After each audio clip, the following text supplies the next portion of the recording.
പെരിന്തൽമണ്ണ പൂപ്പലം കണ്ണൻതൊടി ഷെരീഫിന്റെ വീട്ടിലെ 24ഓളം അടി താഴ്ചയുള്ള കിണറിന് സമീപമാണ് സംഭവം നടന്നത്.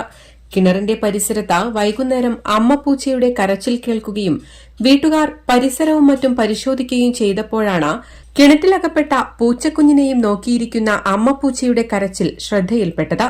അതിനെ എത്രയും പെട്ടെന്ന് രക്ഷിക്കുന്നതിനായി വീട്ടുകാർ ശ്രമിച്ചെങ്കിലും വിഫലമായതോടെ മലപ്പുറം ജില്ലാ ട്രോമാ കെയർ പെരിന്തൽമണ്ണ സ്റ്റേഷൻ യൂണിറ്റിനെ വിവരമറിയിക്കുകയായിരുന്നു. രാത്രിയെന്നോ പകലെന്നോ വ്യത്യാസമില്ലാതെ സേവകരായ ട്രോമാ കെയർ വോളണ്ടിയർമാർ ഉടനെ തന്നെ എത്തുകയും കിണറ്റിലിറങ്ങി പൂച്ചക്കുട്ടിയെ പെട്ടെന്ന് തന്നെ മുകളിലെത്തിക്കുകയും ചെയ്തു. പിന്നീട് പൂച്ചക്കുട്ടിയെ കിട്ടിയ സന്തോഷത്തിൽ അമ്മപ്പൂച്ച കാണിച്ച സ്നേഹപ്രകടനം കണ്ട എല്ലാവരും ഒരു നിമിഷം പുഞ്ചിരിച്ചുപോയി. മലപ്പുറം ജില്ലാ trauma care Perinthalmanna station unit leader Jabbar ജൂബിലിയുടെ നേതൃത്വത്തിൽ പ്രസിഡന്റ് യാസർ എരവിമംഗലം, സെക്രട്ടറി ഗിരീഷ് കീഴാറ്റൂർ, വാഹിദ അബു, ഫാറൂഖ് പൂപ്പലം, സനൂപ് തട്ടാരക്കാട, സുബീഷ് പരിയാപുരം, നൌഷാദ് പൂപ്പലം എന്നിവർ സ്ഥലത്തെത്തിയാണ് പൂച്ചക്കുഞ്ഞിനെ പുറത്തെത്തിച്ചത്.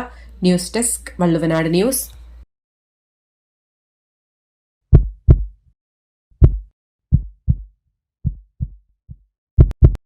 ജീവന്റെ തുടിപ്പ് നിലനിർത്തും സുരക്ഷിത കരങ്ങളിലൂടെ BKCC heart hospital, Manathumangalam, Ooty road, Perinthalmanna.